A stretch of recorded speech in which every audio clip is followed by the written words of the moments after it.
Welcome to Tabo Eminent Channel. Two African American students, Vivian Malone and James A. Hood, register for classes at the University of Alabama in Tuscaloosa on June 11, 1963, after federalized Alabama National Guard troops force Alabama Governor George Wallace to halt his blockade and submit to a judge's order ending segregation at the university. George Wallace, one of the most controversial politicians in U.S. history, was elected governor of Alabama in 1962 under an ultra-segregationist platform. In his 1963 inaugural address, he promised his white followers, "Segregation now. Segregation tomorrow. Segregation forever." Thanks for watching. Request you to subscribe the channel.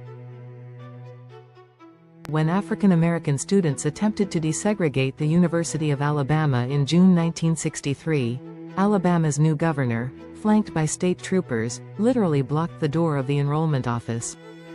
The U.S. Supreme Court, however, had declared segregation unconstitutional in 1954's Brown v. Board of Education, and the executive branch undertook aggressive tactics to enforce the ruling. On June 10, 1963, President John F. Kennedy federalized National Guard troops and deployed them to the University of Alabama to force its desegregation. The next day, Governor Wallace yielded to the federal pressure, and Malone and Hood were able to complete their enrollments. In September of the same year, Wallace again attempted to block the desegregation of an Alabama public school, this time Tuskegee High School, but President Kennedy once again employed his executive authority and federalized National Guard troops. Wallace had little choice but to yield. On June 11, 1963, the University of Alabama became a focal point in the American Civil Rights Movement when it was forcibly desegregated by federal authorities. The state of Alabama, like much of the Deep South, had resisted the Supreme Court's 1954 Brown v. Board of Education decision that declared racial segregation in public schools unconstitutional. Governor George C. Wallace, a staunch segregationist, had vowed to uphold segregation in Alabama schools, famously declaring, "Segregation now, segregation tomorrow, segregation forever," during his inaugural address earlier that year. In a dramatic showdown known as the "Stand in the Schoolhouse Door," Wallace physically positioned himself in front of the entrance to Foster Auditorium on the university's Tuscaloosa campus, attempting to block the enrollment of two African American students, Vivian Malone and James Hood. His act of defiance was meant to symbolize resistance against federal desegregation orders. However, President John F. Kennedy responded by federalizing the Alabama National Guard. Under orders from U.S. Deputy Attorney General Nicholas Katzenbach, Wallace was told to step aside. Faced with the presence of federal troops, Wallace eventually relented and left the doorway. That afternoon, Malone and Hood successfully registered for classes, becoming the first black students to enroll at the University of Alabama in a non-segregated setting. The event was widely covered by national media and marked a turning point in the civil rights movement. Later that evening, President Kennedy addressed the nation on television, calling civil rights a moral issue, and signaling his intention to propose comprehensive civil rights legislation, which would eventually become the Civil Rights Act of 1964.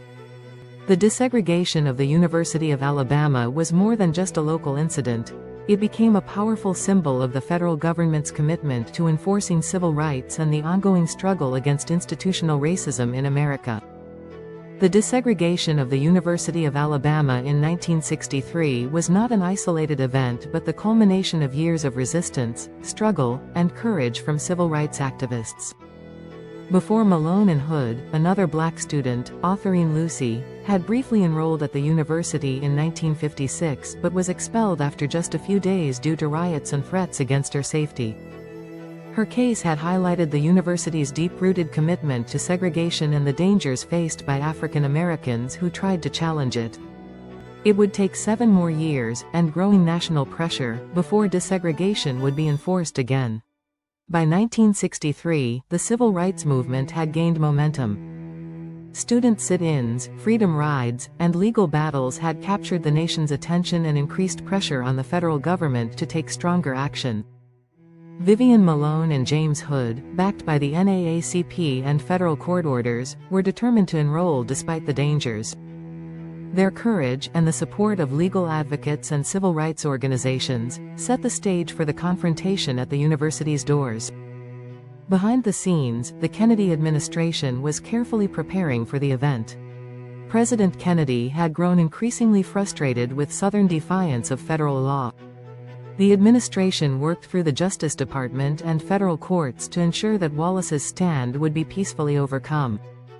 On the day of the enrollment, U.S. Deputy Attorney General Nicholas Katzenbach confronted Wallace, reading the court order demanding compliance with desegregation.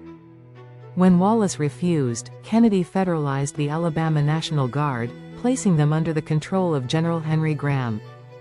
With the arrival of the Guard, Wallace stepped aside, though not before giving a short speech to preserve his image among segregationist supporters.